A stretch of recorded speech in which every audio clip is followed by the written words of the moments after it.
Baik, 1, 2, 3, 1, 2, 3. Satu lagi. Right side.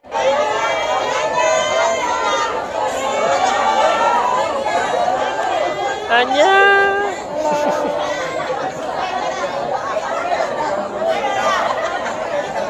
Baik, di sini sudah hadir juga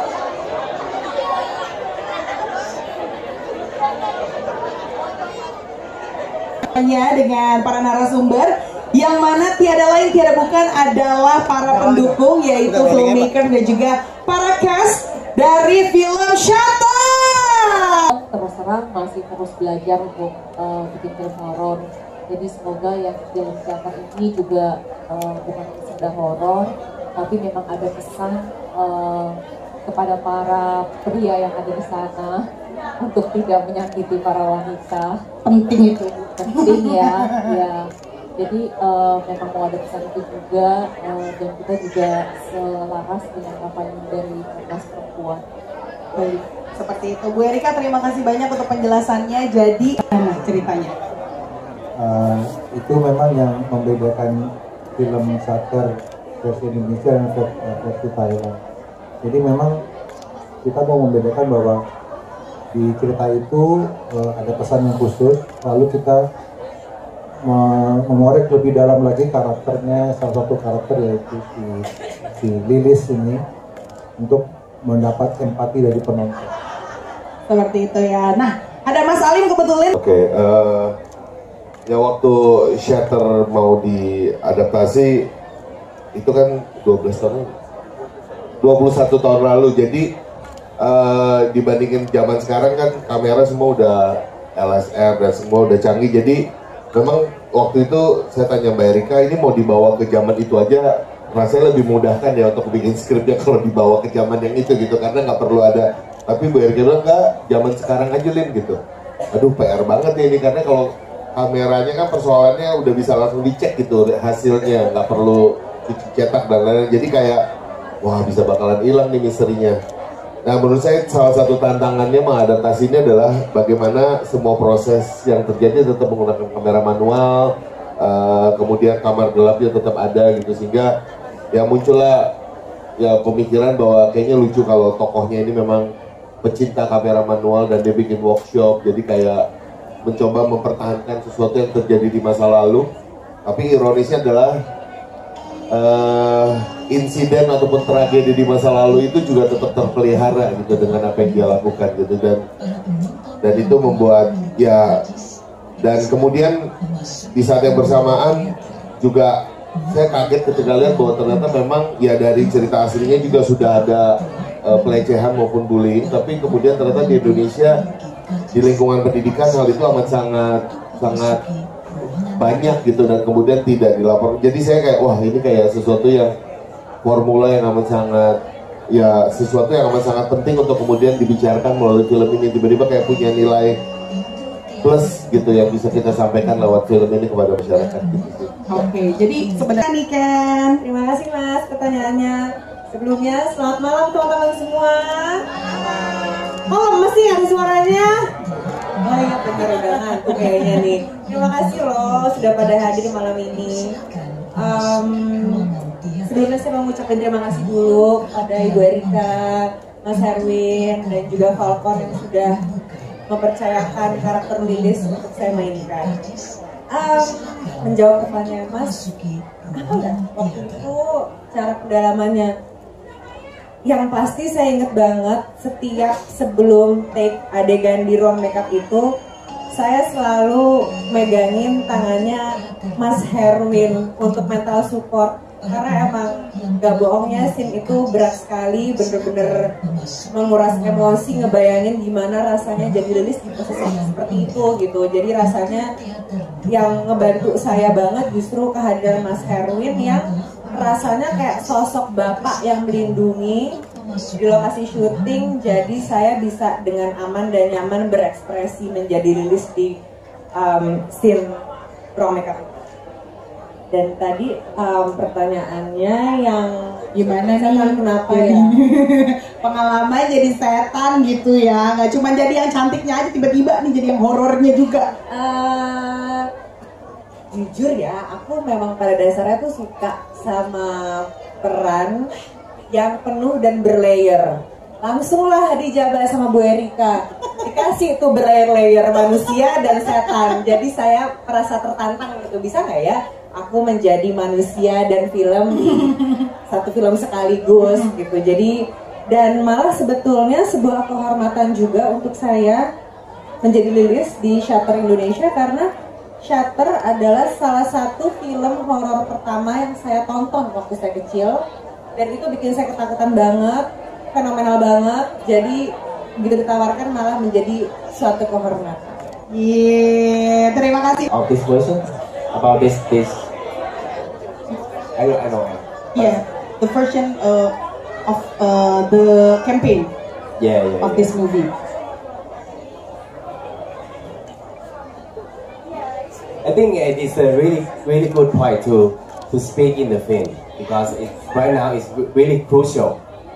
Like everywhere in the world, everywhere should be safe. Like for women, and for everyone. So it's a very good point, very good theme. And I really love this new interpretation to emphasize on this theme in this version. So I really love the third act of this version so much. Oke, jadi intinya Mr. Panjo sangat mendukung sekali karena ini juga sangat relate sekali dengan isu yang ada di luar sana. Banyak koleksi kamera, dari kamera yang tua sampai kamera yang sekarang tuh dia punya. Cuman saya tetap sama sekali saya nggak pernah diajarin kamera.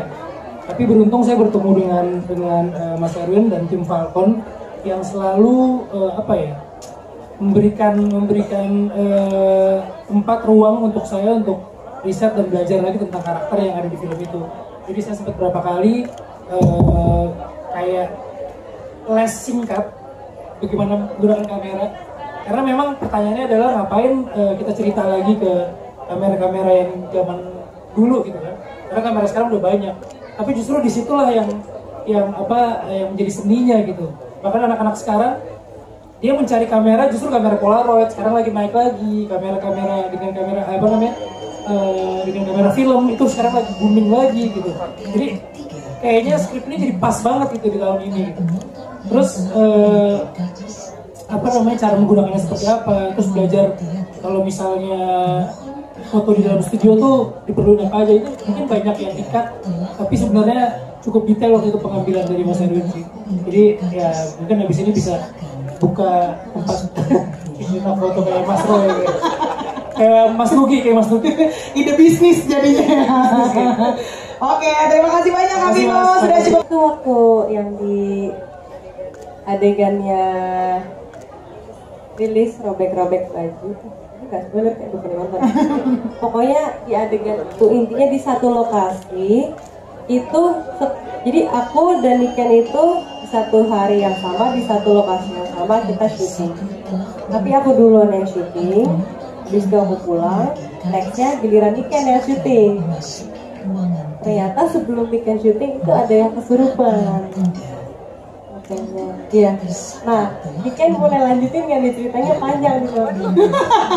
Lanjut, nggak apa-apa, masih ada waktu, aman. Kayaknya lebih Mas Herwin sih, tapi yang saya ingat waktu itu saya callingan jam 4, tiba-tiba syuting berhenti. Yang tadinya udah mau take, saya udah siap pakai baju segala macam, tahu-tahu kok tiba-tiba sepi, nggak ada pergerakan. Belum ada yang bilang tuh, kayak pokoknya kalau kakak tunggu di sini aja ya, aman, semuanya aman, cuma ada satu yang lagi sakit. Tapi aku nggak percaya, kenapa mencurigakan ya, ngintip dong. Ternyata ada yang lagi ngereok alias kesurupan gitu. Cuman memang handle-nya gimana Mas Erwin? Oh ini pawangnya ya. Jadi di ruangan waktu tulis adegan yang ngerobek baju itu, kita lagi nge-lighting. Tiba-tiba setelah nge-lighting, tea time itu, waktu saat tea time, salah satu kru kita kok duduk diem. Ya udah, disitulah kira-kira ada setengah jam lebih. Tapi kita nggak akan kasih tahu Lili. Cuman pada saat mau take, saya memang deket terus sama Lili. Tapi apa yang tadi Lili bilang, memang saya harus selalu menjadi bapaknya dia pada saat syuting. Kalau enggak ya bisa kemasukan beneran dia. Kayak gitu lah kira-kira. Oke. Terima kasih teman-teman Paradigma. Kalau saya sama Anya sebenarnya pernah syuting bareng, tapi sebenarnya nggak ada hubungannya sih. Jadi hubungan saya sama hubungan Darwin dengan Pia dan hubungan Darwin dengan Lilis itu beda banget. Gitu. Ada layernya di balik situ. Gitu. Cuman gimana kita setiap mau mulai peran, mulai ini kita diskusi dulu. Ini sebenarnya gimana gitu. Pia yang anak sekarang yang kadang polos, kadang ekspresinya juga lempeng menanggapi sesuatu gitu, logis, harus selalu diarahkan oleh Darwin biar nggak terungkap gitu segala sesuatunya gitu. Jadi Darwin harus bermain bukan datar sih, harus sangat menutup diri gitu, menutupi semua masa lalunya. Dan itu saya kerjasama banget dengan Anya, terima kasih banyak Anya.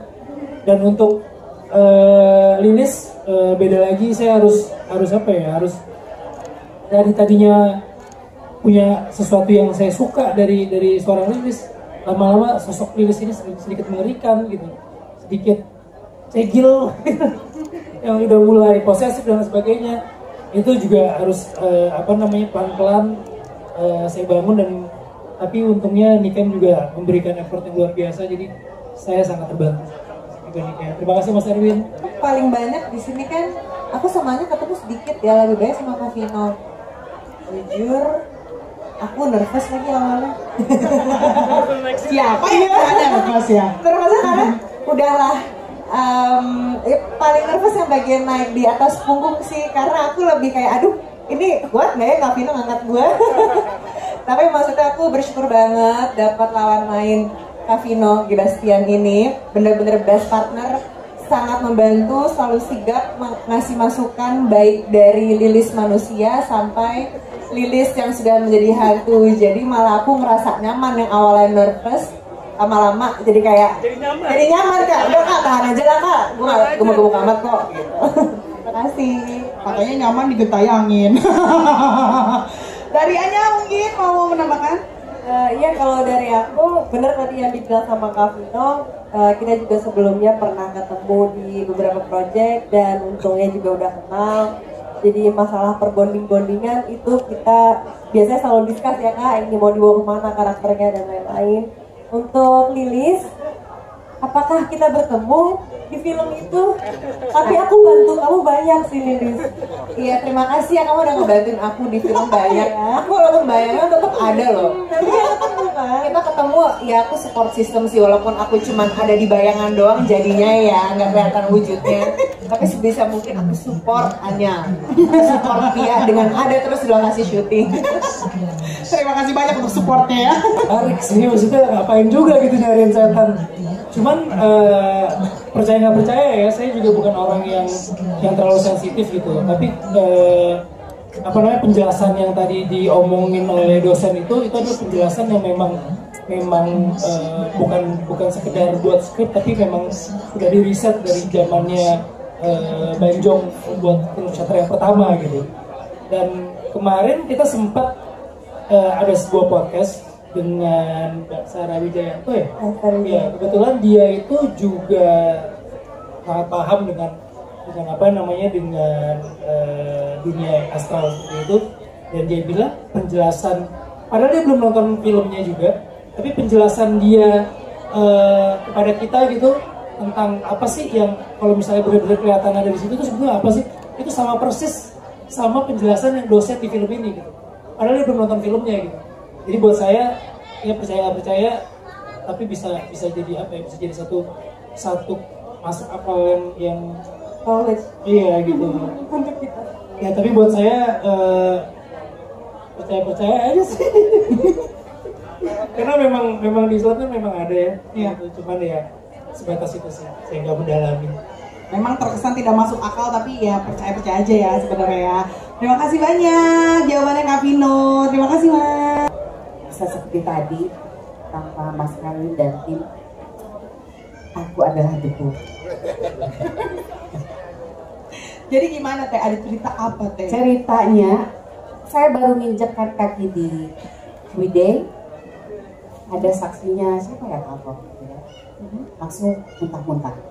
Muntah-muntah, bukan karena perjalanan gitu. Enggak, Masuk kan angin. dekat dari rumah, kan di Bandung. Iya, iya, iya. Cuman ke Ciwidey itu cuma berapa menit kan. Tiba-tiba pas turun baru nginjekin tanah tuh, langsung perut saya kayak ditonjok gitu.